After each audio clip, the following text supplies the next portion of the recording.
When I'm talking about stress, I usually come up with a variety of things that you could do to better manage the stress in your life. And that includes things that are stress busters, things that will drain your stress bucket, that will help you keep on top of things. But the reality is that if you're feeling stuck at the moment, if you're feeling overwhelmed and that things are out of control and you're up to here stress wise, you probably can't see the wood for the trees. You can't see your way through to what to do to start. So let's tackle that. Let's think about what to do to get you started. So I think the number one thing is breathing. It's always my go-to, whether it's in the moment and you're feeling stressed, or more generally that everything about your life feels a bit stressed, then just make sure that you start to set aside 5-10 minutes if you can, but 5 minutes is a start, morning and evening, to help yourself just calm everything down. Now, I've used the analogy of a snow globe before. You know, when you shake that snow globe, there's a blizzard around in that globe and you can't see the picture because of all the snowflakes. But once you put it down and let it settle, then you can see the picture clearly. And I think that's the same with your mind, that if you stop and you're still and you're focusing on your breathing for a few minutes, then you let everything settle. It allows you to be back in charge. So I would suggest that you do this first thing in the morning. So perhaps before you even get out of bed, or as soon as you're out of bed, just 5 minutes focusing on your breath. And then you can repeat it at a point in your afternoon or early evening that kind of works for you. And often I would say it might be, if you drive, that as you pull up onto your drive or park outside your house, that you sit there for a few minutes and just do this, or as you're leaving work, so that you're drawing a little bit of a boundary between work and home. Or it might be, if you're at home with children, that it might be that you do it before you set off to go and do the school run in the afternoon, or once they're settled down doing homework or whatever. It depends on the age of the children really, but give yourself a buffer before you go into the next stage of your day. Just let everything settle. So what should you do? Well, there are lots and lots of breathing practices, but I'll give you an example here. One of my favourites is really to try and elongate the breath for a few rounds. You wouldn't want to do this for 5 minutes, but it could start you off. So you would breathe in through your nose and count to 3.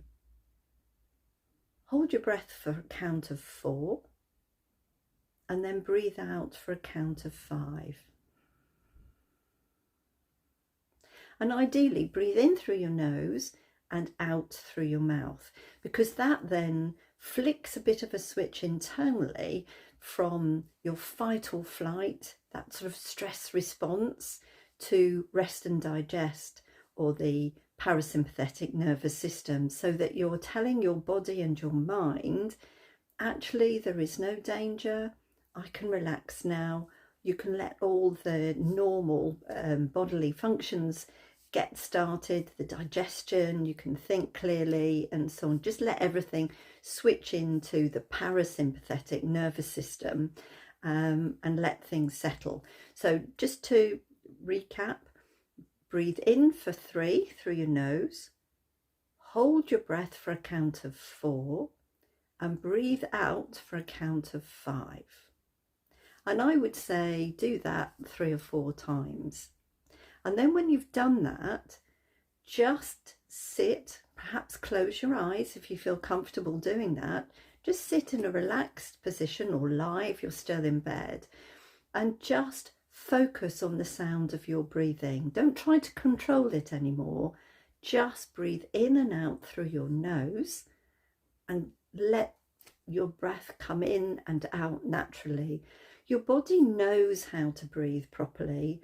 The fact is that because we keep going into this stress state, we don't allow it to breathe properly, and we breathe from the top part of our chest upwards, which is more of a pant than a proper breath.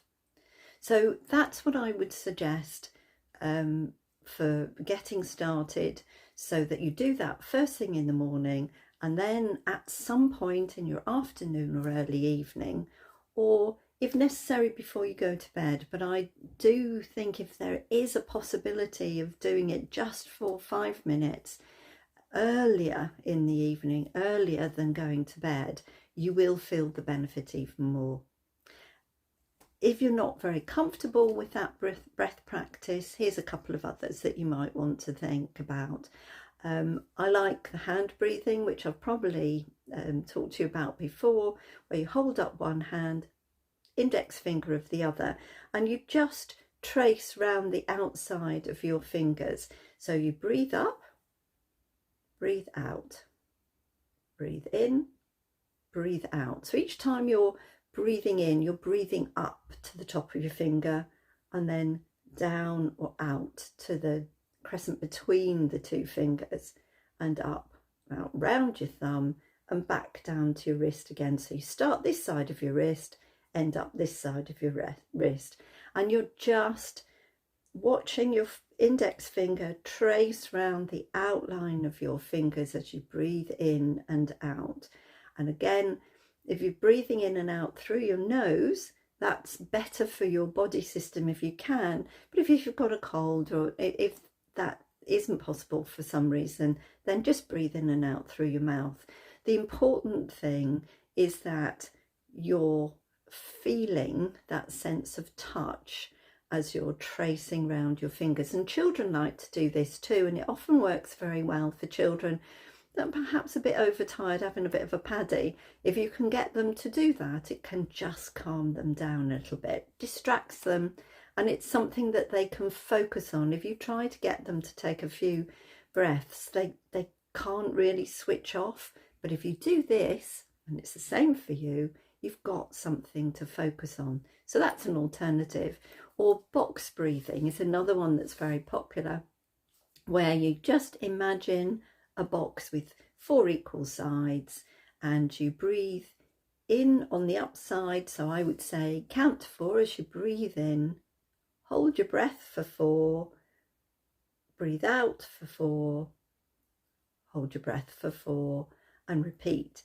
So each time, that pause between the in and the out breath just again helps you get a hold of your breathing, to stop you breathing too rapidly. It helps you breathe more deeply, and all of that just helps calm the mind. So a few ideas of where to start if you're feeling a bit overwhelmed, and I'll come back with more on another day.